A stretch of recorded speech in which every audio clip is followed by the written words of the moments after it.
All right, this is chapter 3, lesson 4 on page 172. Everybody look on page 173.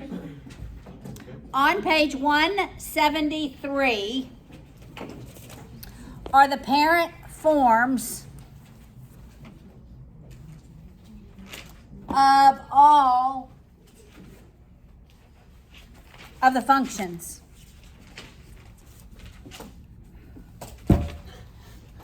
All right? Everybody see that? Such that the first one on the top left is the constant function. The algebraic rule is f of x equals 1. The next one is the identity function.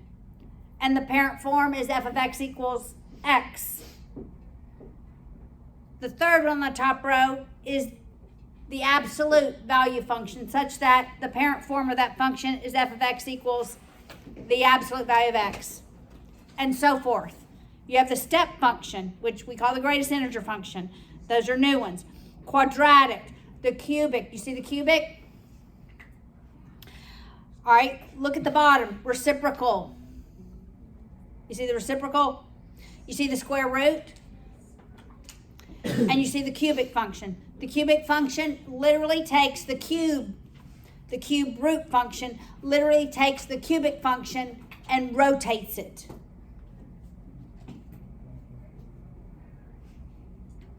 All right? So those are the parent functions.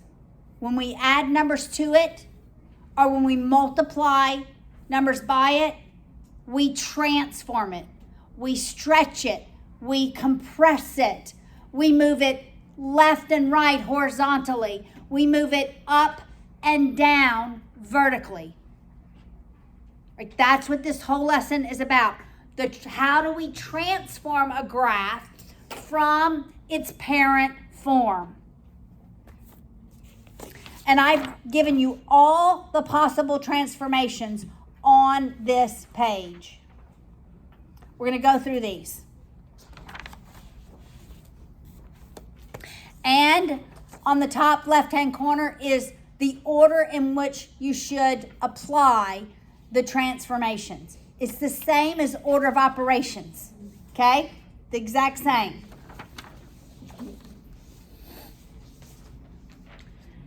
All right, so we will start with what is a vertical shift? What is a vertical shift? A vertical shift either moves the origin, which is always at 0, 0 for all of our functions. It always moves that point from 0, 0 up or down. It's not the transformation we do first. It's actually the last one, but it's the order at which they're presented in this textbook. All right, so a vertical shift moves you up or down, such that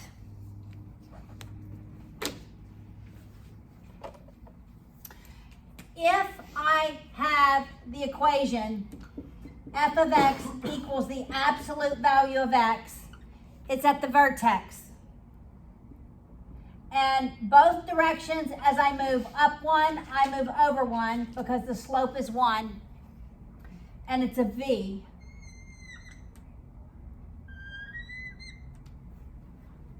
All right? But I can move that vertically up or down. Vertical changes the Y. So it would look like, because does this 4 change the X? No. Outside the absolute bars changes the Y. In the same way as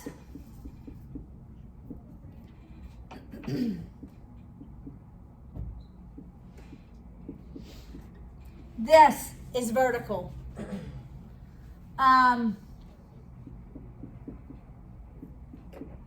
This is vertical.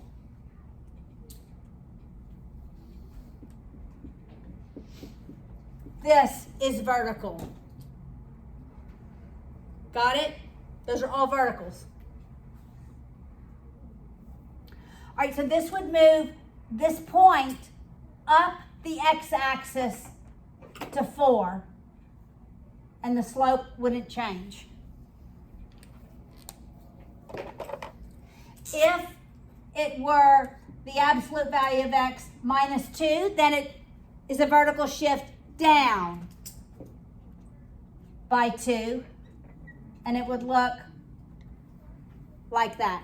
So your vertical shifts do not affect the x value. They affect the y value. If you look on your graph transformation, it's always outside the parentheses. All right, and I've given you several other examples. You see that? It's that D value. I've just made up A, B, C, and D. So D is your vertical shift. It either moves it up or down. So it's a vertical shift. Horizontal shifts move left or right. All right, so let's take these same equations and see what would a horizontal shift look like. So these are vertical. Those are vertical. Vertical. Horizontal moves left or right. It would look like f of x equals, it's inside the bars, or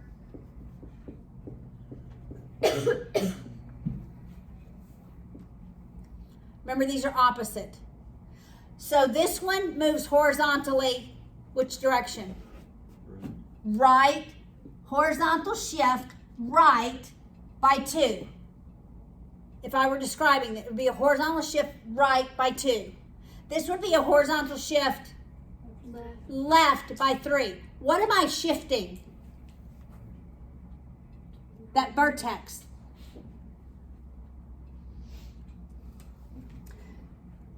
All right, this one, the 3 is a horizontal shift. The 2 is a horizontal shift. So this would be a horizontal shift. If it's plus 3, it would be left or right? Left. It's always opposite for horizontal. This would be a horizontal shift right by 2. You got it so far?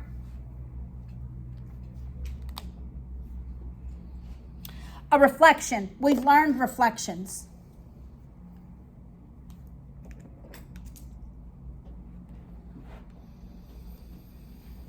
Here's the best example of reflections. Right here. See this one? Right here. Okay, so the parent function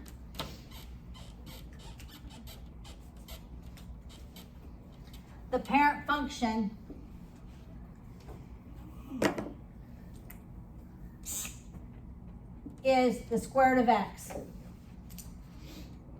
And it looks like this. This is the square root of x.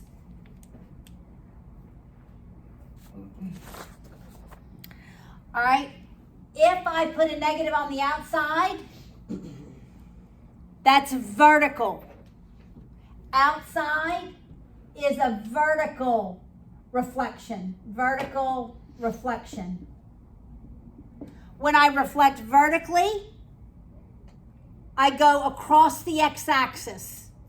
So vertical reflections go across the x-axis. This would be negative square root of x.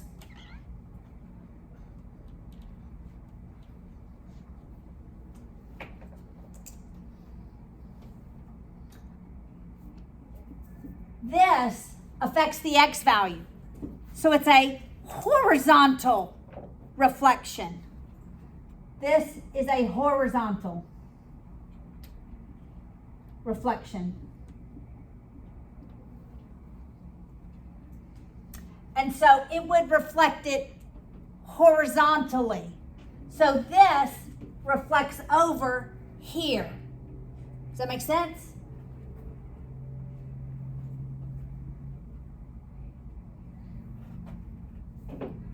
Make sense so far? All right. So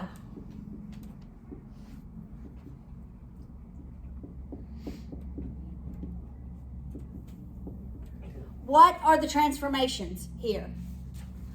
What does this do? What is it? Say it, Will. Okay. Make it a vertical. Right. Normally, it looks like this, but what has it done? Flip it down. So it's a vertical reflection because it's going to do this. So this is a vertical reflection. That's a vertical reflection across the x-axis. It's what we've been doing with parabolas, right? When it was a negative, we reflected it downward. Literally, that's what we've been doing. What does this 3 do? What, Sarah? Horizontal shift left by 3. And what is this? Vertical shift down by 4. Do you still find the origin the same way? Well, you're going to start with the origin. Or like the opposite same? Okay, so how would we graph? Yeah, right here. How would we graph this? We start at the origin. What do we do first? Inside parentheses. So we horizontally shift it left by 3. Last thing we do is the reflection. No, last thing we do is this. So now we're gonna, instead of open up, we're not gonna open down. I'd actually do the reflection last, but it's multiplication. So it would, you can do it just, you know, visually it's gonna open down. Then what is this gonna do? Down 4. Down 4. 2, 3, 4.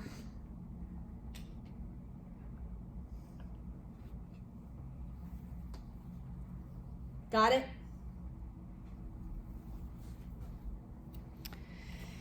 Okay, now when we multiply, that's either going to make it skinnier or it's going to make it larger. All right?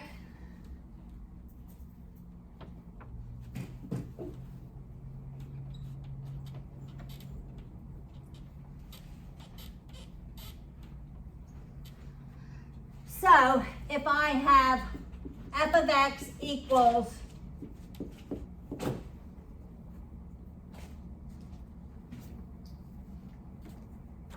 what does this tell me?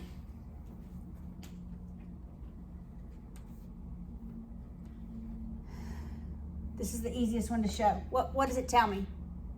I'm going to rise 2 as I run 1.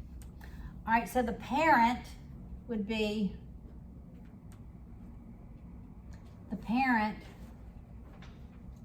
this. All right, if I graph this one, it's going to look like this.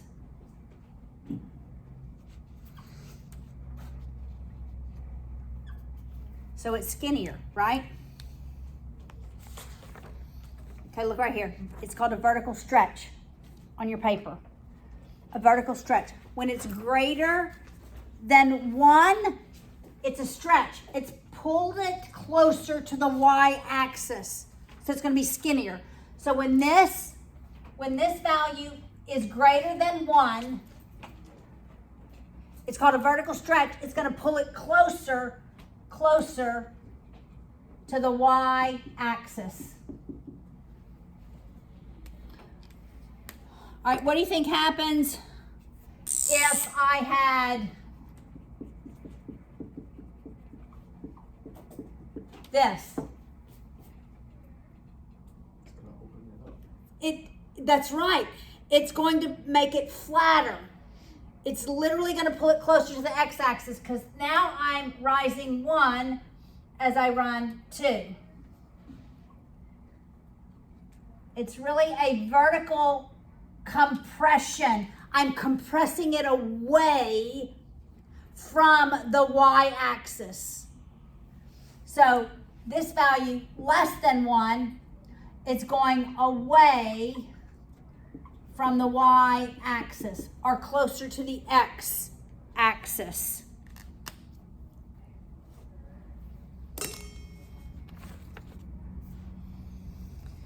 Make sense so far? So that's vertical. It's vertical because it's not with the x. All right? If it's inside here, then it is horizontal. I'm probably going to record another video of me walking through the examples. Got it? So there'll be a part 1, there'll be a part 2. Part 1, I'm just teaching it. I'll go home and I'll do a video of me walking through the examples. Got it?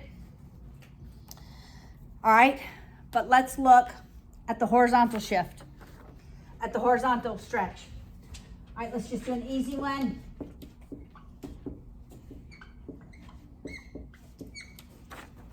All right, has the vertex moved from 0, 0? No. No, it hasn't. Okay, so we're at 0, 0. Well, I could have known that because when x is 0, y is 0. Okay. When x is 1, what is y?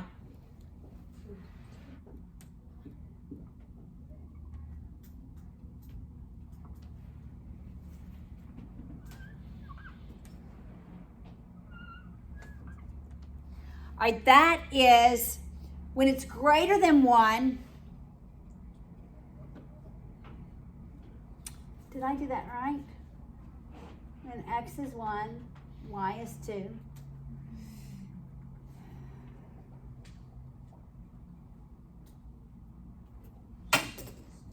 And it says it's really a compression. It's pushing it away from the x-axis. So the horizontal stretch, it's a stretch by a factor of whatever 1 over that value is, 1/2. You always take 1/2. Remember the horizontal is different, yes. Would it change at all if the 2 was outside of the bars? Yes, it would. Well, no, it wouldn't for that case, would it? What would be the instance where it would change?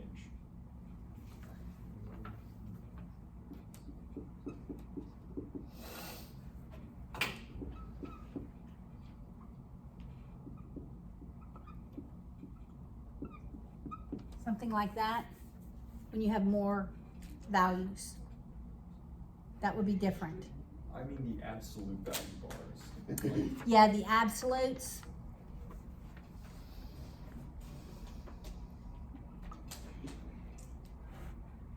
Maybe that.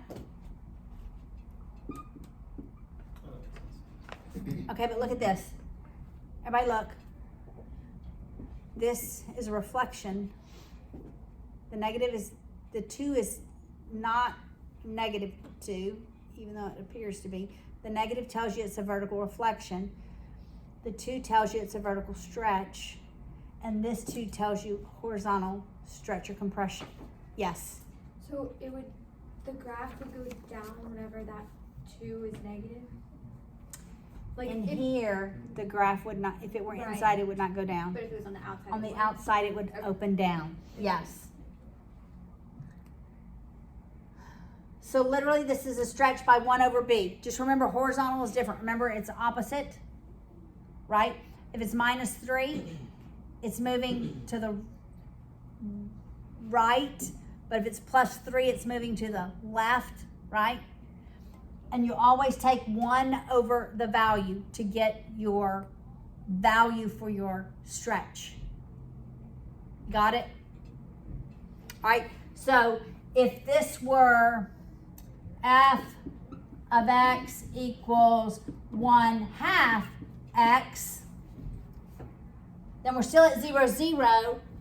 But what happens when x is 1? When x is 1, y is? When x is 1, y is? 1/2. Right. When x is 1, y is 1/2. So what happens? Closer to the x-axis. Okay? But what would I write for my horizontal stretch? It's a horizontal stretch by what? 1/1/2. Your horizontal stretch is always 1/, whatever that value is in that position. So look, if it's 1/2, it's going to be 1/1/2. So what's 1/1/2? 2. All right, so look, it's the same thing. When your vertical stretch is a fraction, it moves away from the y-axis. Just stay with me for one more minute. When your horizontal stretch is less than 1, it moves away from the x-axis. When your horizontal stretch is greater than 1, it's closer. Same way. When your vertical, when we had this, it was closer to the y-axis, right? How would you do that one, Brandon? We didn't really graph that one. All right?